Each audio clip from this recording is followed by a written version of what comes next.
Hey, what is up guys? It's your boy Speed here, and well, yesterday, Valve announced 7.31 is coming this upcoming Wednesday. Very exciting, big news. I absolutely cannot wait to spam whatever heroes are going to be strong, try out whatever changes they use. But in today's video, I thought besides, talking about the fact that Techies is apparently getting a rework, which is definitely quite interesting. I'm very curious to see what they will do with that.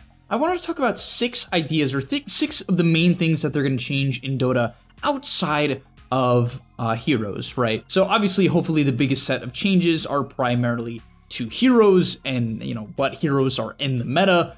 But I want to talk about kind of the more abstract things, because I'm really excited for the game to change as a whole, not just the heroes in the meta. Because basically the Dota map, as far as I heard recently, has been the same for 7 months. 7 months.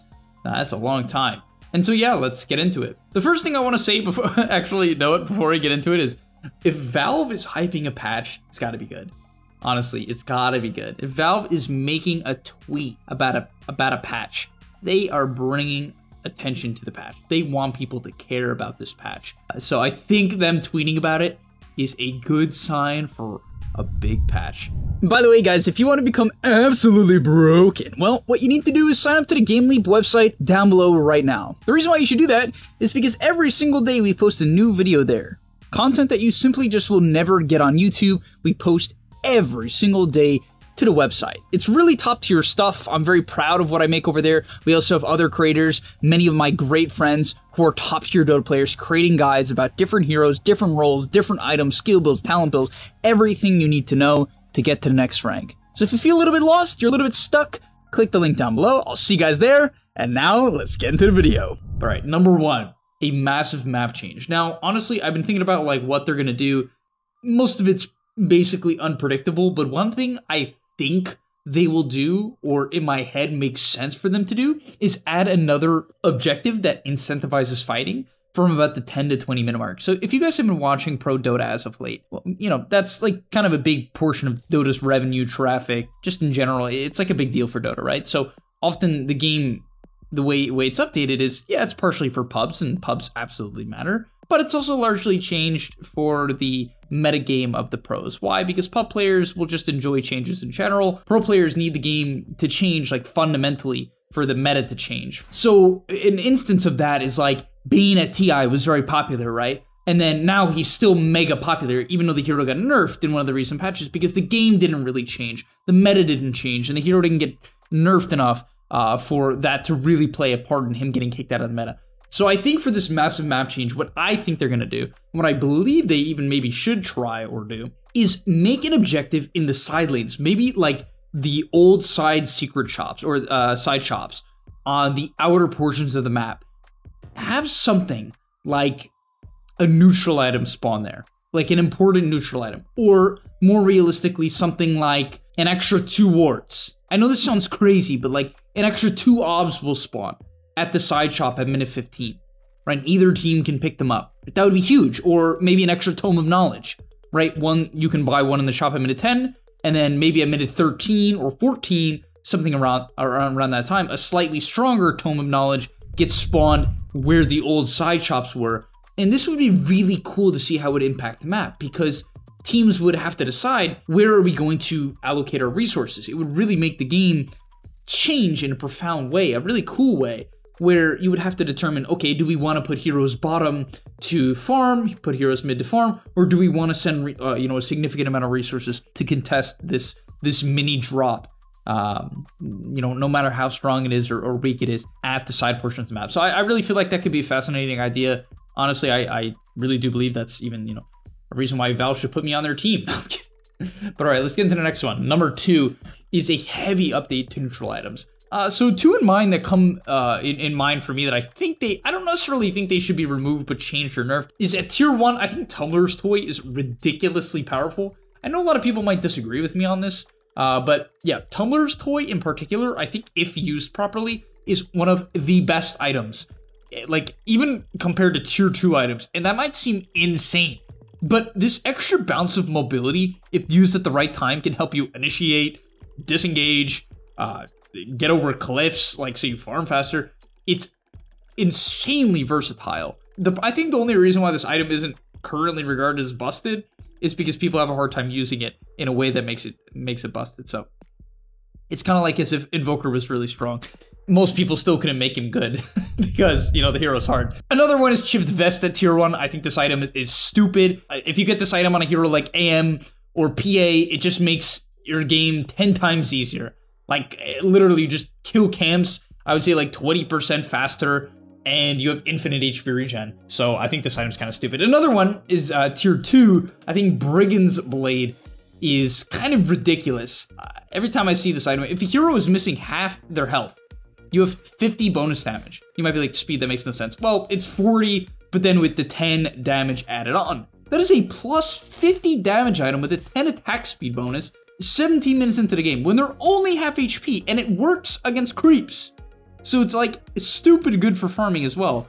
Every time I see this item or pick it up, it feels incredibly good, especially when you have to finish off a kill on a support and they're only at about 20 to 10% HP, and you hit them for a bonus like 50, 60 damage with the 10 damage on top, right? So let's say 70 or 80 damage from this item.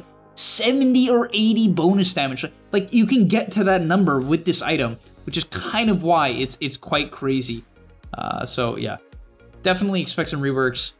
And on the note, coming in at number 3, I also think they should add a new tier to neutral items. I believe this would be great for the game. A 47 to 49 minute spawner. So currently it goes from tier 4 spawns at 37 to tier 5 spawns at 60. And I don't really fully understand why. I feel like there should be a tier in between that would make the game definitely cool. Another stage of neutral items that have, you know, a different power spike. I think probably the issue with this is like, let's say like, it's like a weird tier, right? It's like, you don't want to make items too busted. Most of the tier 5 items are like super busted, and if you put them at minute 37, they'd be too good, right? They'd be way too good. However, I think you could even just make more tier 4-esque items and make like a tier 4 plus, where let's say you can get, you know, there's just a ton more tier 4 items, but you can get more of them at minute 47, right? So you can have different picks at items, so you can optimize it for your hero and for the game, right? Because some games, you really want Spell Prism, but you didn't get it at minute 37, so you're never gonna get it. Maybe then you can get it at minute 47. I think that'd be quite awesome and a good addition to the game. Coming in at number 4, I want to say reworks to the current regen game. I really do believe that this is necessary. I personally hate the laning stage as position 5. Not that much. I mean, compared to the old days, honestly, playing support is like more fun than ever in my opinion. Like, it's not even close. I love playing support nowadays. I feel like you can have so much impact as a support because it's quite easy to get items. But that being said, in terms of getting items, that's not always the case, especially for the position 5. If you look at the network distribution in your average game nowadays, especially in high-level pubs, but even in your average game, the pos 5 is very poor, because if anyone has been following the meta and understands what works, spamming salves and spamming tangos as the position 5 as well as sentries is kind of just what you have to do if you want to win your lane, especially with a weak safe laner. And so I don't like this. I don't love the idea of just being able to ship salve. So I think they could do instead is make it where salves have like a cooldown, right? So every 3 minutes you can buy a salve. And I think this would really incentivize people to be more aware of how they're actually using their regen and the trades that they're taking, instead of just taking somewhat unfavorable or just generally even somewhat unnecessary trades just because they happen to have 8 salves in their Ogre Magi's backpack. It would just make people think more and really be more aware of the regen that they're expending. It would also change the dynamic of what heroes are popular. I don't think a lot of heal heroes are particularly popular besides IO right now. And so yeah, it would change up the meta a little bit. You just have to be careful about, you know, heal heroes just becoming the meta. So that's kind of the problem with the change like that. I'm curious to see what Valve will do about it. Coming in at number 5, we have a Water Rune rework. Frankly, I'm not even going to try to say what I think they're going to do. You guys can let me know in the comments. What should they do about Water Runes? There's too much regen mid. Let's keep it real, guys. The small camp mid can be tied in with this point as well at number 5. You know, I don't know. What should they do about Water Runes? Yeah, definitely let me know what you guys think in the comments, because frankly, I don't think they have to remove them. I think maybe they could up it where they spawn every 3 minutes instead of every 2 minutes. So that once again, you'd have to be more aware of the items you're buying. You can't just completely rely on bottle to out-sustain everything. Like, I feel like barely ever do kills happen in mid nowadays, unless unless it's like a very unfavorable matchup, or the players happen to be, you know, particularly aggressive players. And so, yeah, I don't like how mid setup right now. I think it's quite a bit too passive.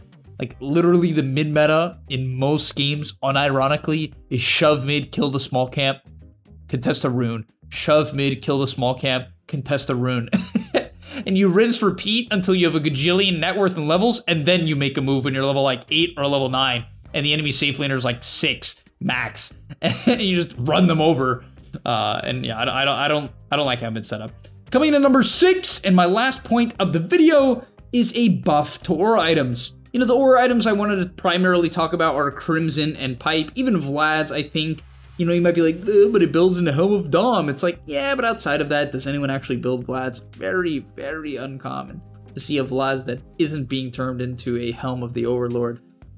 So I think aura items, you know, I like aura items. I like when, you know, you have the option to, you know, pick a Mars instead of having to play Mars with Blink BKB Refresher, because like aura items kind of suck and Refresher's probably too good. And BKB, you know, even BKB you could argue is just a good item. But putting that to the side, I think aura items, most of them for what they do are a little bit too expensive right now. I honestly believe that maybe these items are a little bit undervalued, but I've also heard that Crimson Guard, the way that the damage block works, isn't particularly good. I don't know the exact numbers on that. Once again, maybe someone can clarify that in the comments.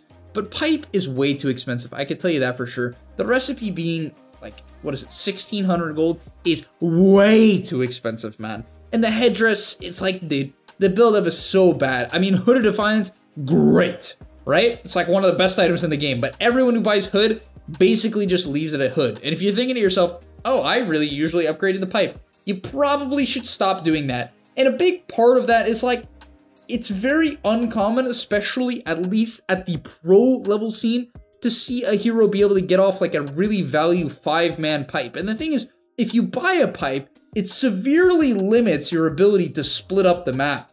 If you buy pipe, you're not good in a 1v1 because it doesn't give you anything more than a Hood does, which is like almost a third of the cost. That's kind of the dilemma with upgrading the pipe. It's like, it's really has to be a game where they have like a Zeus or a Veno. Otherwise, I just don't think you can justify it. If they don't have like long-term sustained magical damage, I don't think this item is good enough. Same thing for Crimson. Most times I see this item, the problem is, it's like, okay, I have a Vanguard, the enemy team has a Lycan. Do I upgrade a Crimson and delay my BKB and then not be able to team fight for the next 20 minutes because I have no BKB on Axe, but at least I have a Crimson? and then like if I get picked off in the side lanes, or I have to split the map, or you know I have to frontline for my team, it's like, do you preemptively Crimson and then jump in? It's a very weird, I would say almost because the game has gotten better and players are getting better, aura items are a little bit worse. I actually do believe that's the case, which I think is kind of a cool take, but I do believe that these items have to get buffed a little bit. I think it mostly should come through the recipe costs. Only thing is, you know, there's definitely been patches where it's basically required to buy aura items and then group up, and, you know, that can get a little bit stale. So, you know, it's a fine line, but it's been a while since these items have been good, and I definitely wouldn't mind seeing them back in the meta, even if it's just for a short period of time. But nonetheless, thank you guys so much for watching. If you enjoyed, smash the like button, subscribe to the channel. It always means a lot if you guys could do that for us. And yeah, we put a lot of videos into we put a lot of time into these videos every single day. And I'll see you in the next one. Peace! And that's all, but remember, before you leave, come on, before you tune out, subscribe to the GameLeap website, where we are going to help you get to the next rank. If you're stuck, click the link down below, and I'm out. Peace!